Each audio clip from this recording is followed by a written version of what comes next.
Thank you for joining me. We'll discuss the interface in this video, the Unity interface. As you can see, you have different panels. And before I explain what each of these are, I just want to mention that you can actually rearrange these by dragging them like this. You can place them wherever you want. And then the layout, you can save it by going here and saving it. And then you can change between layouts. So let's start with the explanation of the panels. In the top left corner, we have the scene panel. That's where you can see all the objects in the scene. You can move around in the space by using the right click, so you can rotate the camera with the right click, and then you can move with the ASDW keys. You also have this tool here, which is used to move objects. You can move an object on a specific axis by clicking on the arrows. So if you want to move it on that axis, you can click on that and then do this. You can rotate the object. You have this too that lets you rotate it on a certain axis. We have the resize tool that lets you change the size of an object on a specific axis. You can then change from 2D to 3D. You'll see that this is useful when you're trying to modify UI elements in the canvas. Let's look at the game panel. This is where you simulate the game. You can double click on it to maximize it, and this applies to all panels. So the scene works as well. You can maximize the scene as well. You can, in the game panel, you can change the resolution here. You have some default resolutions also for Android, or you can click this plus button here and create a custom resolution. Let's see. Because that's everything about the game panel. The console panel here, this is where you see errors, and you can debug your code. So you can, in your code, use the debug log function to write a message at a certain part of the code, which is useful to detect where bugs are. Now the errors can be yellow or red. Yellow means it's not necessary to fix it. Red means the game will not run while that error is present. Let's look at the project panel. This is where you have all your assets. I recommend you organize them in folders, like I have them here. You have folders for animations, audio, materials, models, prefabs, which are saved up, and so on. In here, you can use the search bar here to search for a specific folder or a specific file, or you can search by type. There is this button here, and with this you can filter the object and only display those that are the specific type you select here. We have the hierarchy here in the top right corner. This here interface is the name of the scene, and then below that are the objects that are inside the scene. You can create objects here by right clicking, and then you have a bunch of options here. You have 2D objects, 3D objects, effects, and others. Let me see what else. I guess that's everything about the hierarchy. We have the inspector. When you click on an object in the hierarchy, you can see the properties of that object in the inspector panel. Objects have components, which are basically properties that you give them. All objects that are not UI have this transform component, which is represents the position, rotation, and size. So here we have the object name. We have text here. These are categories you create for objects. We have a physics layer. This is used. We use physics layer to disable and enable physical interactions between objects. We have this enable and disable button. So let's say we select this cube here in the scene. We click this. It's disabled now. It's still in the scene, but all properties are disabled. So we can click that again and enable it back.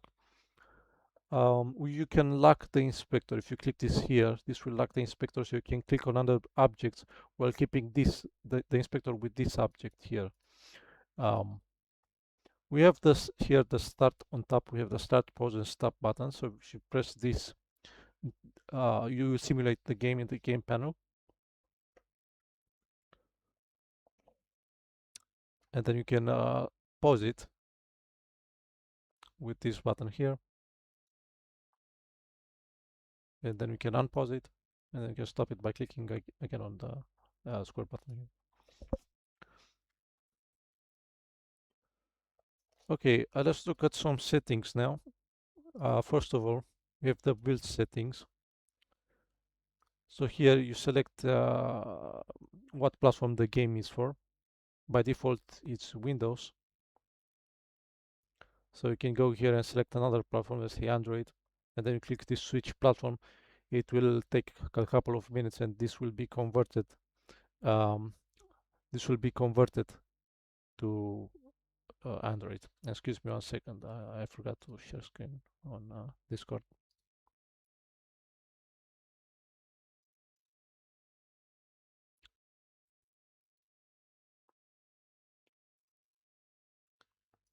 Sorry about that.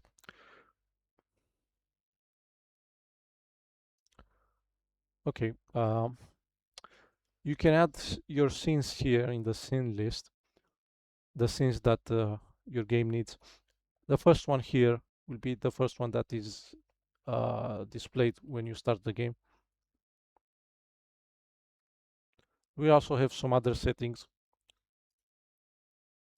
like script execution order.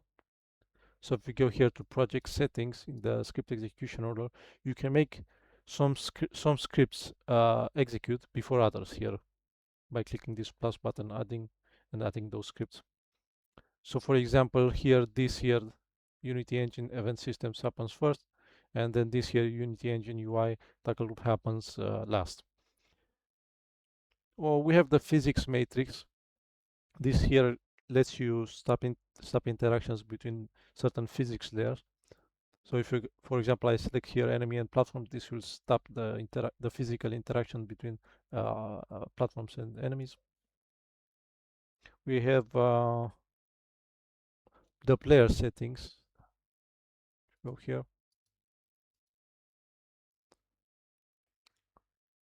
Here you can decide the game, the name of the game, the name of the company, the version.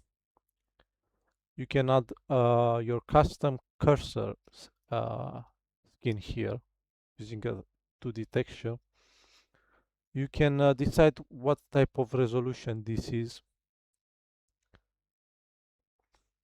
what type of resolution the game is run with. Let's see what else. By default, in the newer versions of Unity, use the new input system. If you want to enable the old one, you have to go here in active input handling in the other settings, and you can either go select the old or both. I prefer to select both. Let's see.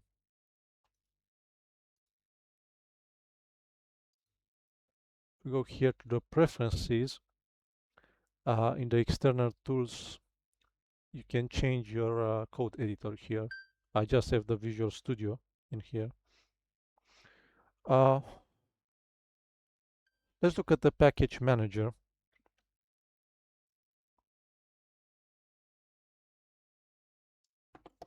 If you go here to Window,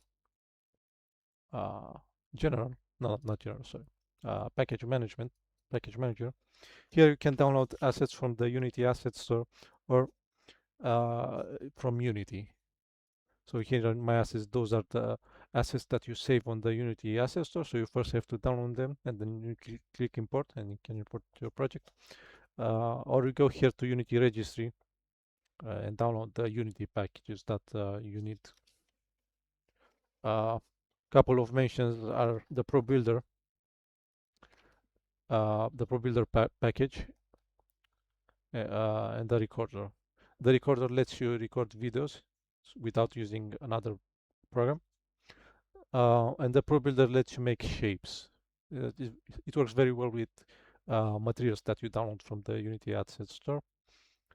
And then let me show you how to change the skybox. Go here, Windows, rendering, lighting, and then here, somewhere in here, let me see, in the environment, I think, yes, in the environment, you can change the skybox here. I already have some skyboxes. Let's see. I actually have to search because there are many of them here. So let's say this one. So see, with this, you can change the skybox. And that's everything about the interface. Thank you very much for watching.